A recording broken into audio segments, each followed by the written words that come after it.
മുത്തപ്പന്റെ ആരൂഢസ്ഥാനമായ കുന്നത്തൂർപ്പാടിയിൽ കർക്കിടക മാസം മുത്തപ്പന്റെ നായാട്ടുകാലം കൂടിയാണ്. പരമ്പരാഗത ആചാരങ്ങൾ ഇന്നും പഴയതുപോലെ പരിപാലിക്കുകയാണ് ക്ഷേത്രം ട്രസ്റ്റ്. നായാട്ടുകാലമായതിനാൽ കർക്കിടക മാസത്തിൽ പതിവ് പൂജകളും പയങ്കുറ്റി വെള്ളാട്ടം എന്നിവയും ഉണ്ടായിരിക്കില്ല. നായാട്ടുകാലത്തിന് തുടക്കം കുറിച്ച് കുന്നത്തൂർപ്പാടിയിൽ ബുധനാഴ്ച സംക്രമ വെള്ളാട്ടം നടത്തി. വിവിധ ജില്ലകളിൽ നിന്നടക്കം നിരവധി ഭക്തർ ക്ഷേത്രത്തിലെത്തിയിരുന്നു.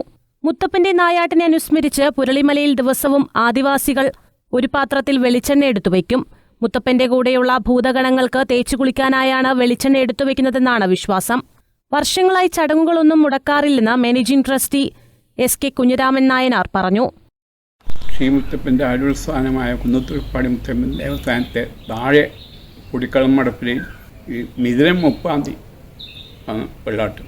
മിഥുനം 30 തുടങ്ങിക്കഴിഞ്ഞാൽ കർക്കിടകം 30 വരെക്ക് പൂജയോ കാര്യമോ ഒന്നും ഉണ്ടാവില്ല. ഇത് വിളക്കെത്തിക്കൽ മാത്രമേ ഉണ്ടാവില്ല. ഇത് നായാട്ടിന് മുത്തപ്പൻ പോകുന്ന സങ്കല്പം. ഈ പേരളിമലയിൽ അടുത്ത അടിയാന്മാർ ഒരു കുത്തുണത്തിൽ വെളിച്ചെണ്ണ വെക്കും. ഈ നായാട്ടിന് പോകുമ്പോൾ തേക്കാൻ വേണ്ടിയിട്ടാണ്. പിറ്റേ ദിവസം അത് കാണൂല. ഈ 30 ദിവസം അങ്ങനെ വെളിച്ചെണ്ണലും 30 കഴിഞ്ഞാൽ സംക്രാന്തിക്കൊന്നും ഉണ്ടാവില്ല. കർഷകനാണ് 30 രാവിലെ ഒരു 10:30 മലയിക്കലും 12 മണിക്ക് മുത്തപ്പനെ ഇറങ്ങുകയും പോയി ഭക്തജനങ്ങൾ പ്രാർത്ഥന കഴിഞ്ഞാൽ മല കയറ്റുകയും ഭക്തജനങ്ങൾക്ക് പ്രസാദം കിട്ടും ഉണ്ടായിരിക്കും. കുന്നത്തൂർപ്പാടിയിൽ നായാട്ടുകാലത്തിന്റെ സമാപന ദിവസം വെള്ളാട്ടത്തോടെയാണ് പൂജകൾ തുടങ്ങുക.